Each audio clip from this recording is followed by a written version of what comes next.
स्वाभिमान न्यूज को आपण मानक स्वागत।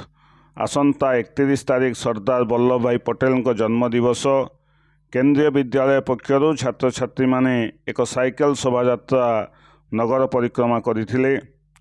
विभिन्नता मध्य एकता वार्ता दे एक पथप्रांतक नाटक प्रदर्शन करा जायथिला। एहाकू विद्यालय अध्यक्षा राजलक्ष्मी विश्वाल परिचालना करथिले। Where there is unity, there is always victory. एकता में ही बल है, एकता में ही बल है, एकता में ही बल है।